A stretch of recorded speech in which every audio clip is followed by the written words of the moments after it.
Welcome back to Braintree Today. I'm Sarah Hamilton and you're watching BCAM TV. Now we'll be getting into our latest stories from the week. In an ongoing and developing story, President Donald Trump revealed on Saturday that Venezuelan President Nicolas Maduro was captured during a U.S. strike on his country. Trump wrote in a social media post, "The United States of America has successfully carried out a large-scale strike against Venezuela and its leader, President Nicolas Maduro, who has been, along with his wife, captured and flown out of the country." Trump had previously given Maduro an ultimatum to resign consequences over accusations of drug running and illegitimacy of power. The United States accused Maduro of running a narco state, as well as rigging his election last year, which the opposition claimed to have won by an overwhelming margin. Maduro, who succeeded Hugo Chavez as Venezuela's president in 2013, claimed that the U.S. government was targeting his country in order to gain control of its oil reserves, which are reported to be the largest in the world. The United States military hasn't made a direct intervention in Latin America since the invasion of Panama in order to forcibly remove then military leader Manuel Noriega for similar allegations. A man is in custody after allegedly damaging Ohio home of Vice President J.D. Vance. Secret Service agents assigned to the residence detained the suspect just after midnight on Monday. He's accused of breaking several windows at the home. No one was inside at the time, and Vance and his family were out of state. After being detained by the Secret Service, the man was taken into custody by Cincinnati police. His identity has not yet been released. Saks' global chief executive is stepping down from the helm of the struggling luxury retailer ahead of an expected bankruptcy filing. Mark Metrick, who led Saks Fifth Avenue's 2024 merger with Neiman Marcus, is stepping down after nearly 3 decades with the company. Executive Chairman Richard Baker has taken over as CEO and will work closely with the company's management team to advance Saks' global transformation. The $2.7 billion merger of Saks with Neiman Marcus was a bid to create a luxury retailing mammoth, better able to streamline costs and hang on to the department store's wealthy shoppers. But Saks has struggled financially since taking on the debt burden. Also, a slump in demand for luxury goods and tensions with vendors have thwarted its efforts to revive sales. The company, which also includes Bergdorf Goodman and Saks Off Fifth, is now in talks with its creditors about financing for the bankruptcy process. According to people familiar with the talks, a filing is expected as early as next week after it failed to make an interest payment of more than $100 million due to holders of its bonds this week. The planned Chapter 11 filing is expected to mark the highest profile department store bankruptcy since the COVID-19 pandemic. Saks, Neiman Marcus, and Bergdorf Goodman are among the most fabled department stores in the U.S., founded more than a century ago. All 3 of the brands helped pioneer the luxury retail market, and their stores became landmarks in cities across the U.S. Surprising baby name trends have taken over in 2026, according to Nameberry, a baby naming website. The blog listed 10 naming trends made popular in the lead-up to the new year, with the top being ancient civilizations, as well as others that sound magical, mythical, and nostalgic. The top 10 baby name trends for 2026, according to Nameberry, are 1. Ancient civilizations, 2. Showgirl names, 3. Soulful names, 4. A-OK boomer names, 5. Romanticy names, 6. Vowel hiatus names, 7. Number names, 8. Straight out of Utah, 9. Anime names, and 10. British lit names. Nameberry's Sophie Kim wrote that parents are finding romanticy and nostalgic names as a form of escapism from the dread of real life, giving their newborns names that are full of hope and that they will help make the real world a better place. The top 5 boy names for the last year, 2025, were Noah, Liam, Oliver, Elijah, and Mateo, while the top girl names in 2025 were Olivia, Amelia, Sophia, Emma, and Isabella. In some welcome pasta lover news, the United States has significantly reduced proposed tariffs on Italian pasta, cutting the rates from 92% to as low as 2.26%, according to the U.S. Department of Commerce and Italy's Foreign Ministry. The decision affects 13 Italian pasta makers and follows a reassessment of their pricing practices. Initially, the U.S. planned to impose a 92% duty on these companies, citing unfairly low pricing. However, after further review, the tariff for La Molesana was reduced to 2.26%, while Garofalo's rate was set at 13.98%. The remaining 11 producers now face a 9.09% tariff. The revised tariffs are in addition to existing 15% duties on most European Union imports. The U.S. Commerce Department's decision comes after an investigation into allegations that certain Italian pasta companies were selling products at unfairly low prices. Thanks for watching Braintree today. We'll be right back with more after the break. I'm Mayor Erin Joyce, and I'd like to tell you about some important projects we're working on here in Braintree to improve the quality of our local water bodies and to protect our town from the dangers of flooding and stormwater runoff. Stormwater runoff is the water generated from rain and snowmelt that flows over hard surfaces and does not soak into the ground. Stormwater runs through a system of pipes in the street and into our local water bodies, such as the Cochato River, Farm River, Manatequit River, and Sunset Lake. In Braintree, we have a separate sewer system. So what does that mean? That means that there are actually two separate pipes in most streets that carry stormwater and sanitary sewer separately. So when it rains and water washes into our catch basin system, it ties into the stormwater system, which transports water to our water bodies. Over the past 5 years, the town of Braintree has been working hard to maintain and improve our stormwater drainage systems. Now, we're constructing retrofits to the drainage system. These drainage retrofits use the natural process of infiltration to improve water quality and reduce potential flooding in our neighborhoods. At Plain Street Cemetery, we're constructing a bioretention basin. What that is right before the water, which today runs piped to the Manatequit River. This project intercepts that pipe before it goes and discharges into the river. And it creates a place for the water to go first, which is the bioretention basin. And in that basin, plants and engineered soils will filter the water so that that water that's coming off of the neighborhood right now, unfiltered, untreated, will be collected into a rain garden, and that provides a lot of pollution control before the water ultimately makes it to the Manatequit River. I'm Rachel Horak. I live here in Braintree, and I'm the president of Sustainable Braintree. We think of ways that we can help our residents of Braintree live healthier lives that are in better harmony with our planet. Bioretention basin at the cemetery site is part of an overall project to expand the Braintree Cemetery. And this project will not impact current burial sites, nor will it impact future burial sites. After the bioretention basin is constructed, we add native plants that help filter out the pollutants so that the water is a little bit cleaner. Some of the ways that residents can help are reduce the amount of fertilizers that you use on your lawn, picking up pet waste, reducing the amount of garbage in our streets, and also raking the catch basins that you might see on the roadways. To pay for these projects, we're leveraging grants from the Mass DEP, the U.S. Environmental Protection Agency, and the Metropolitan Area Planning Council. As a Braintree resident, you should know that the town is actively working on projects that help improve the water quality in our water bodies. With your help and these projects, we will help filter pollution and keep Braintree's rivers, lakes, and streams beautiful for years to come.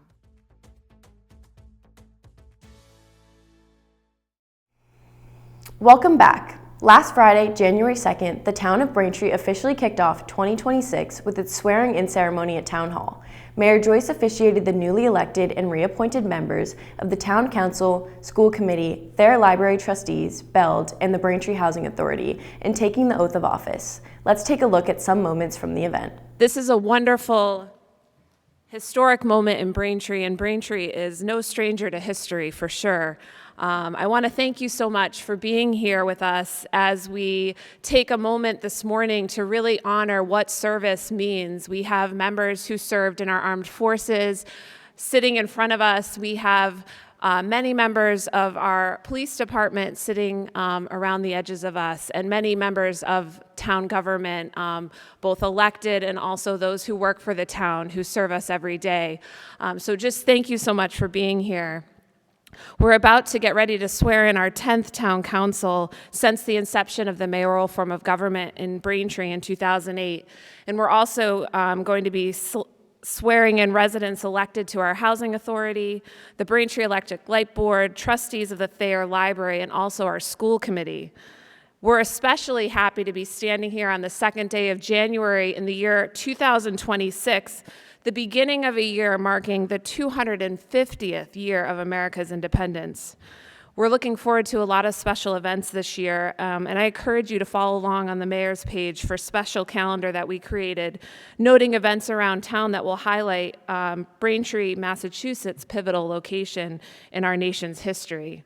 Because after all, as Mr. Leonard has said time and time again, it is Braintree, Massachusetts that is the birthplace of presidents and founding fathers. No other city or town in our country, in America, can share that mark. I'm looking forward to continuing to work the promises that I made to the community as I embark on my third year as mayor of the town of Braintree. Transparency in government, genuine conversations around what it takes to be a fiscally sustainable and thriving community on Boston's South Shore. We've already started so many of those challenging conversations around encouraging new economic growth to support our historic and strong town. We haven't always agreed on the directions we need to go, but we continue to talk about opportunities and to take action, and that is not easy in this time, especially for those who are willing to step into the political spotlight. I'm thankful for residents who step off the keyboard and into this auditorium, who decide to put their names on a ballot, who held conversations all throughout this summer and fall, and who are here today to continue the conversation, and who will be held accountable for the direction we go in the years ahead.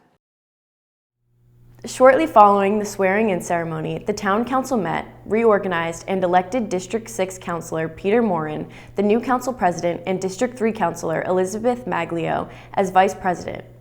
To watch the full swearing-in ceremony, tune in to BCAM TV Government Channel, Channel 8 on Comcast, and Channel 26 on Verizon, and check out our YouTube page at youtube.com/BCAMTV. Last week, Braintree firefighters battled a blaze at a Braintree recycling facility. Braintree Fire Chief Freddie Viola said a Recycle Works employee called in the fire at the 530 West Street facility shortly before 7:30 p.m. According to the fire department, a baling machine had caught fire, and while firefighters were dousing the flames, they found numerous drums that contained a substance that could be flammable in its concentrated state.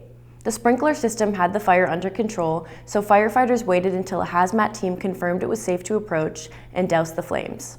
The fire apparently started when a conveyor belt malfunctioned and overheated. No one was injured in the fire. 2 boys will face charges in connection with the carjacking of a woman in the parking lot of the AMC Theater on Grandview Road in Braintree. Police say officers responded to a 911 call for an armed robbery around 6:30 p.m. Friday. The victim told officers that 2 boys approached her vehicle, knocked on her window, and threatened to shoot her if she didn't get out of the car. No firearm was shown, but fearing for her life, she complied. The suspects then fled in her vehicle, which contained wallets and other personal items. Local law enforcement agencies were notified, and about an hour later, Boston police located the stolen vehicle unoccupied. A witness later provided information that helped Braintree police identify the 2 suspects. Criminal charges will be pursued, but the individuals' names will not be released due to their age. Anyone with additional information is urged to contact Braintree Police at 781-794-8600. Winter is here in New England, so are increases in everyone's electricity and gas bills. Electricity and natural gas companies are being asked to explain their soaring fees and look for ways to reduce costs. The Department of Public Utilities announced on Monday, December 15th, that they will be investigating rising prices and aiming to make bills more understandable.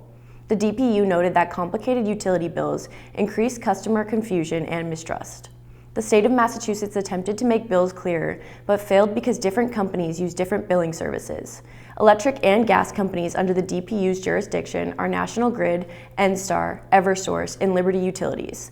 The DPU will be requesting reports from each company detailing what each distribution charges for and why it is necessary, along with a host of other details. Those reports will be due January 30th, 2026. Here's a look at what's happening around Braintree this week. The Town Council meets on Tuesday, January 6th at the Cahill Auditorium from 7:30 to 9 p.m. All residents are welcome to attend. The Conservation Commission will hold their monthly meeting in the Johnson Chambers at the Town Hall on January 8th at 7 p.m. The Thayer Library has a month full of events going on, beginning with the 2026 Ollie Winter Film Series on Tuesday mornings at 10 a.m. Visit the library website for more info.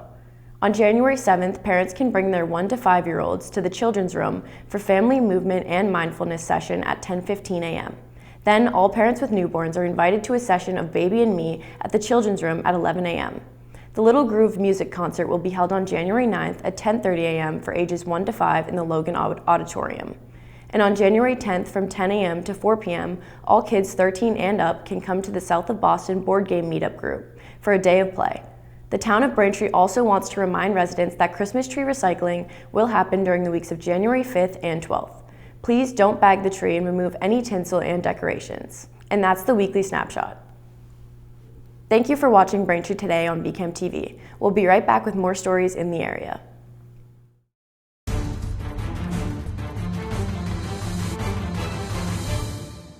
Hi, I'm Tom Lyons, a retired captain from the Quincy Fire Department and the author of the book Fighting Fire, A Proactive Approach. Let's talk portable electric space heater safety. These heaters must not be left unattended. Place them on a stable base 3 feet from combustibles. Their use is not recommended within a bedroom, but if you must do so, place a smoke detector on the ceiling within the bedroom.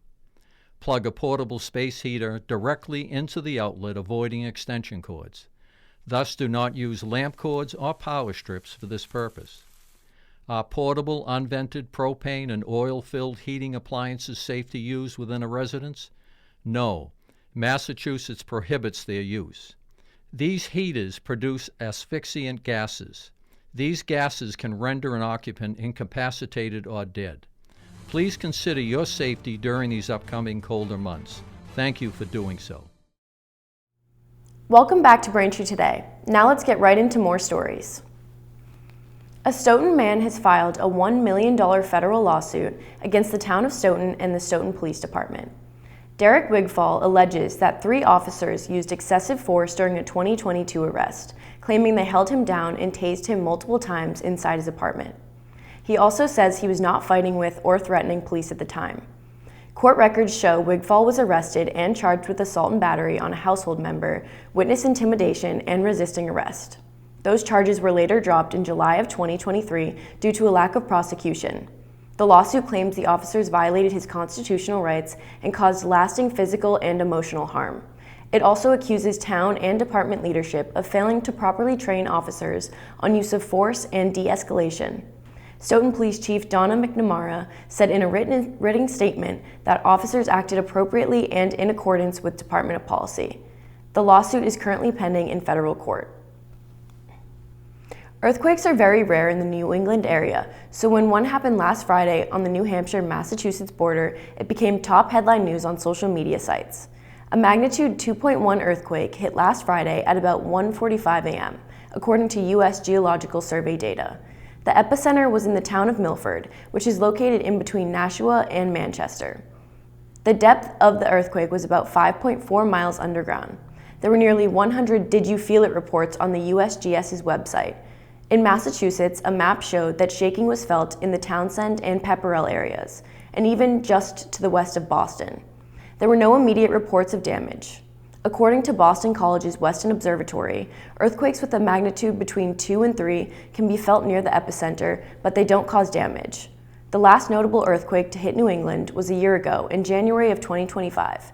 That was a magnitude 3.8 earthquake centered off York Harbor, Maine, and it was felt in Boston, New Hampshire, and Rhode Island. A Weston Observatory senior scientist said that was a once in every 5 years kind of earthquake. And if you're wondering, the largest known earthquake to ever hit New England was in 1638 when a magnitude 6.5 quake hit Vermont or New Hampshire, according to the USGS. The last earthquake causing modern damage in the region was in 1940 from a magnitude 5.6 earthquake in central New Hampshire. A pedestrian is dead after he was fatally struck in a hit-and-run crash Saturday morning in Boston's Back Bay neighborhood. The driver in the crash was later arrested by police and is accused of intentionally hitting the victim. According to the Suffolk County District Attorney's Office, the hit-and-run happened near Commonwealth Avenue in Hereford Street just after 8 a.m. Saturday. The victim, who was identified as 79-year-old John Axelrod of Boston, was walking his dog when he was hit. Axelrod was taken to a nearby hospital where he later died. His dog also died in the incident. Axelrod was an honorary advisor and longtime donor to Boston's Museum of Fine Arts, dating back to the 1980s, the museum confirmed. The museum named a gallery after Axelrod in 2009, the John Axelrod Gallery in the Art of the Americas wing, in his honor. 42-year-old William Haney of Boston was arrested and is now facing murder and cruelty to animal charges, according to police. Haney drove into the Commonwealth Avenue Mall Park and hit the victim before fleeing the scene. His vehicle was later located by police in Brookline on Saturday. Haney will be arraigned on Monday in Boston Municipal Court. If you couldn't get enough news about the Karen Read saga, then an upcoming movie is just your cup of tea. The Karen Read movie premiere is almost here. The Read murder trial captivated the region and drew national headlines that has already produced countless articles, podcasts, and a 3-part Netflix docuseries. But this month, it will get the full movie treatment when the movie Accused, the Karen Read story, premieres on TV on Lifetime on January 10th at 8 p.m. Katie Cassidy, daughter of the 1970s teen idol David Cassidy, stars as Read in the Lifetime movie, which the network describes as ripped from the headlines. The movie promises an intimate look into the trial and Karen Read. Read was acquitted of second-degree murder in the January 29, 2022 death of her former boyfriend, Boston police officer John O'Keefe, outside of a Canton home. A jury found her guilty only of operating a motor vehicle under the influence. Flu season is in high gear this winter, but according to a new report, fewer people in Massachusetts are getting their seasonal flu and COVID vaccinations. According to Department of Public Health data, about 34% of Massachusetts residents have received their flu shot this season, while only 11% got the COVID vaccine. Dr. Larry Madoff, the medical director of the department's Bureau of Infectious Disease, said the vaccination numbers are really alarmingly low. This is about the lowest we've been in the last 5 years. Massachusetts usually does pretty well in terms of flu vaccination, but we're not this year. We're really lagging. The Centers for Disease Control's weekly report shows that flu activity in Massachusetts is very high, driven by a new strain known as subclade K. So why aren't more people getting vaccinated? Dr. Madoff says he thinks there has been a little bit of vaccine fatigue. Doctors say it's not too late to get vaccinated, and flu season doesn't peak until later on in January or February. Experts say that COVID activity remains low, and that's a good thing, but if this is like most seasons, COVID will rise in the coming weeks. Thank you for tuning into Braintree today. We'll be right back with more in entertainment.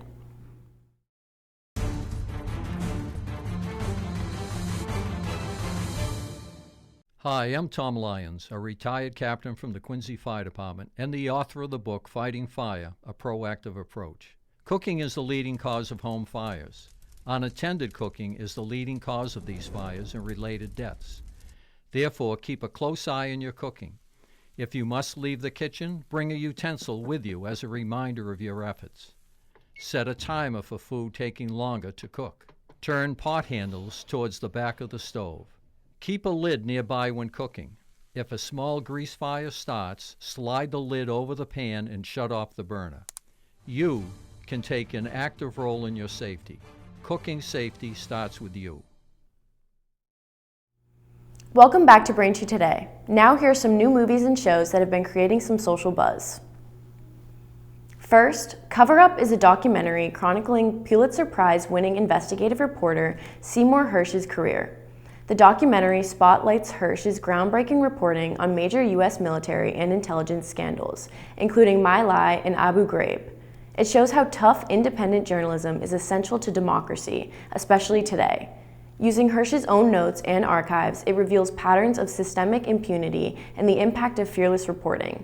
You can watch Cover Up now on Netflix. Up next, Anaconda follows best friends Griff and Doug, who have always dreamed of remaking their all-time favorite movie, Anaconda. When a midlife crisis pushes them to finally go for it, they assemble a crew and head deep into the jungles of the Amazon to start filming. However, life soon imitates art when a gigantic anaconda with a thirst for blood starts hunting them down. The film stars Paul Rudd and Jack Black. You can watch Anaconda now in theaters. Finally, We Bury the Dead takes place after a catastrophic military disaster where the dead don't just rise, they hunt. The military insists they are harmless and slow-moving, offering hope to grieving families. But when Ava enters a quarantine zone searching for her missing husband, she uncovers the horrifying truth. The undead are growing more violent, more relentless, and more dangerous with every passing hour. The film stars Daisy Ridley and Brenton Thwaites. You can watch We Bury the Dead now in theaters. That'll do it for news today. Don't forget, Verizon customers can watch BCAM TV in high definition on channel 2128 and Comcast on channel 1073. I'm Sarah Hamilton, and thank you for watching Braintree Today on BCAM TV. We'll see you next time.